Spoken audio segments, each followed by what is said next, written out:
नमस्कार दोस्तों, मैं हूँ धर्मवीर। और योग ए वे ऑफ लाइफ जो पुस्तक है उसका जो दूसरा अध्याय है, यानी योग की मुख्य धाराएं, योग की शाखाएं, योग के पथ, introduction to major schools of yoga. योग के जो विभिन्न प्रकार के स्कूल्स हैं, योग की विभिन्न प्रकार की जो परंपराएं हैं, यानी शाखाएं जो हैं, उनमें अष्टांग योग, कर्म योग, ज्ञान योग, भक्ति योग आदि की चर्चा की है हमने। तो आज के इस व्याख्यान में हम जानेंगे अष्टांग योग के बारे में, जो सबसे प्रमुख है, सबसे इम्पोर्टेंट है।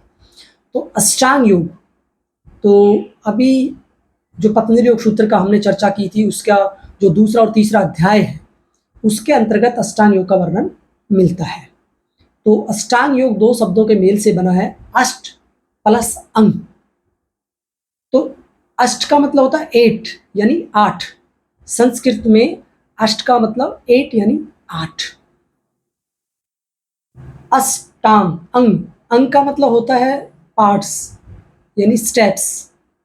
तो 8 अंगों से मिलकर 8 लिम्स ऑफ योगा, 8 अंगों से मिलकर यह अष्टांग योग बना है, जिसे 8 लिम्स ऑफ योगा कहते हैं।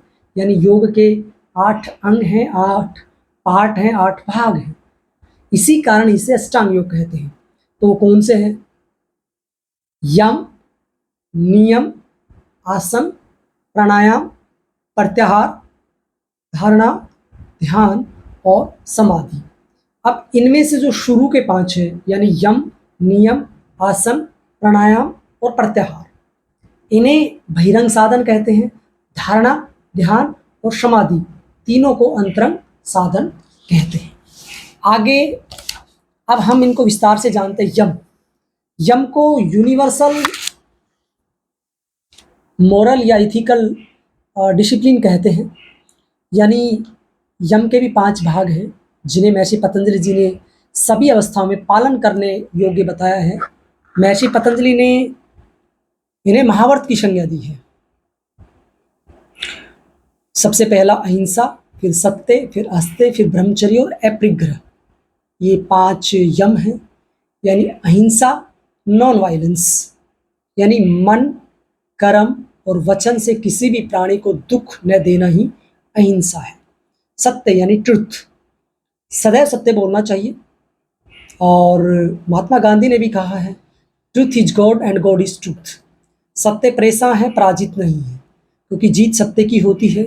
और कहते हैं कि सच्चाई बहुत ज़रूरी है, क्योंकि अगर आप सत्य नहीं बोलेंगे, सत्यवादी नहीं रहेंगे, तो आप योग के मार्ग पे बढ़ ही नहीं सकते। तीसरा है अस्त्य, अस्त्य यानी नॉन स्टीलिंग, यानी अस्त्य का मतलब सीधा सीधा चोरी न करना होता है। मन, कर्म एवं वचन से दूसरों की वस्तु या पदार्थ पर अपना अधिकार न जमाना ही अस्त्य है। यानी बिना पूछे किसी की कोई भी चीज़ आपको नहीं लेनी चाहिए। अगर आप ऐसा करते हैं तो वो चोरी कहलाती है।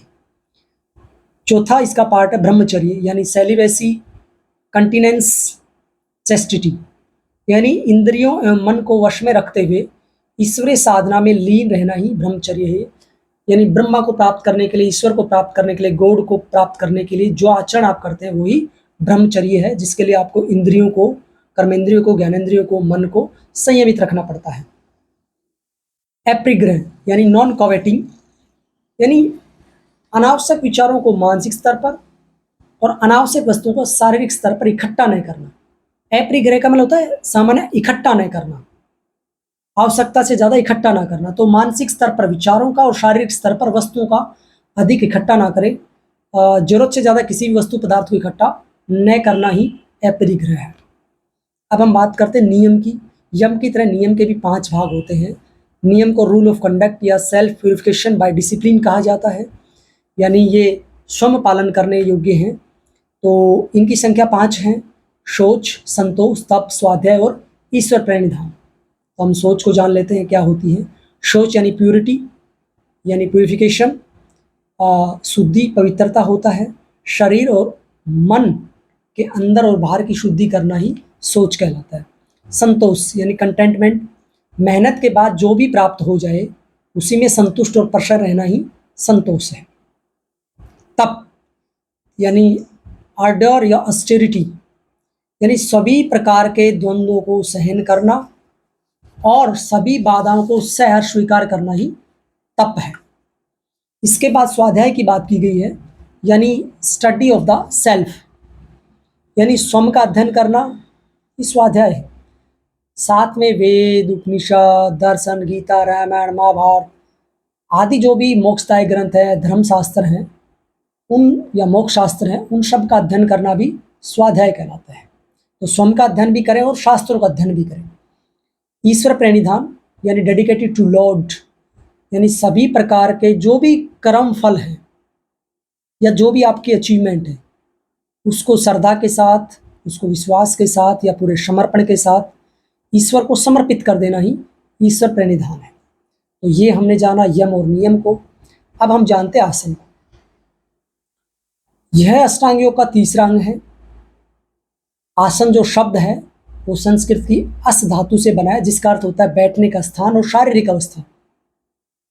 यानी आसन का सामान्य अर्थ पोस्चर होता है, सीट होता है और प्लेस होता है। यानी जो बैठने के लिए कोई छोटा आसन होता है, कोई आपने देखा होगा योगा मैट है, वो भी एक आसन है। आपकी चटाई दरी होती है, वो भी एक आसन है। तो बैठने का कोई और छोटा वस्त्र होता है, वो भी आसन होता है। तो इसके अलावा जो आपकी शारीरिक स्थिति है, वो भी एक आसन होती है। तो बैठने का स्थान और शारीरिक स्थिति दोनों ही आसनों के अंतर्गत आते हैं। तो महर्षि पतंजलि जी कहते हैं स्थिरम सुखम आसनम, दूसरे अध्याय के 46वें सूत्र में स्थिरम सुखम आसनम, यानी शरीर एवं मन की स्थिर एवं सुखपूर्वक स्थिति ही आसन कहलाती है। स्टेबिलिटी विद हैप्पीनेस इज आसन। फिर इसके बाद जो चौथा पार्ट है, चौथा जो अंग है, वो प्राणायाम। तो प्राणायाम दो शब्दों के मेल से बना है, प्राण प्लस आयाम। प्राण का मतलब होता है जीवनी शक्ति, यानी वाइटल एनर्जी, यानी ब्रीथ। जो हम श्वास ले छोड़ रहे हैं, ये हमारे प्राण है, ये हमारी जीवनी शक्ति, ये हमारी वाइटल एनर्जी है।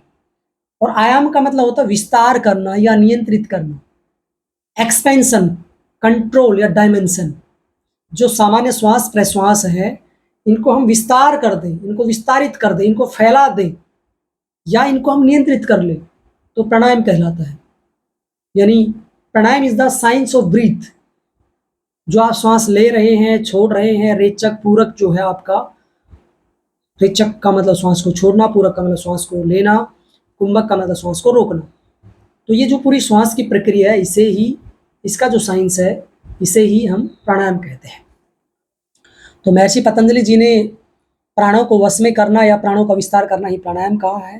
प्राणायाम के 4 प्रकार बताए हैं: बाह्यवर्ती प्राणायाम, अभ्यांतरवर्ती प्राणायाम, स्तंभवर्ती प्राणायाम और बाह्य अभ्यांतर विषाक्षेपी प्राणायाम। तो बाह्यवर्ती प्राणायाम में क्या है कि श्वास को बाहर निकालकर बाहर ही रोकना बाह्यवर्ती कहलाता है। जैसे अंदर लिया, बाहर छोड़ दिया, यानी रेचक करके श्वास को बाहर ही रोक के रखना, जिसे बाह्य कुंभक भी कहते हैं। अभ्यांतरवर्ती प्राणायाम यानी श्वास को अंदर लेकर अंदर रोकना, यानी जिसे अंतकुंभक कहते हैं। तीसरा स्तंभवर्ती प्राणायाम, यानी श्वास को जहाँ है वहीं रोक देना। जैसे आप कहीं जा रहे हैं और बदबू आ रही है, तब आप श्वास को कई बार रोक लेते हैं, जहाँ है वहीं रोक लेते हैं, स्तब्ध रह जाता है ना, कई बार व्यक्ति किसी चीज़ से एकदम से रुक जाता है। तो ऐसे श्वासों को एक स्थान पर रोक लेना स्तंभवर्ती प्राणायाम है। और चौथा बाह्य अभ्यांतर विषाक्षेपी प्राणायाम, यानी श्वास के विपरीत बल लगाना। यानी श्वास जब लेने की इच्छा होती है तो उसको छोड़ना, और जो छोड़ने की इच्छा होती है तो उसको श्वास को लेना। ये 4 प्रकार के प्राणायाम महर्षि पतंजलि जी ने बताए हैं। इसके बाद जो 5वां स्टेप है, 5वां जो पार्ट है, 5वां जो अंग है, वो प्रत्याहार है। यानी प्रत्याहार का मतलब होता है प्रति, प्रति का मतलब होता है विपरीत, आहार का मतलब होता है भोजन। यानी 5 जो हमारी इंद्रियां हैं, ये आँख है, ये नाक है, ये कान है, ये जीवा है और ये स्किन है हमारी सारे शरीर में। तो जो 5 इंद्रियां हैं और इनका जो आहार है, यानी नेचुरल आँखों का काम है रूप को देखना, कानों का काम है शब्दों को सुनना।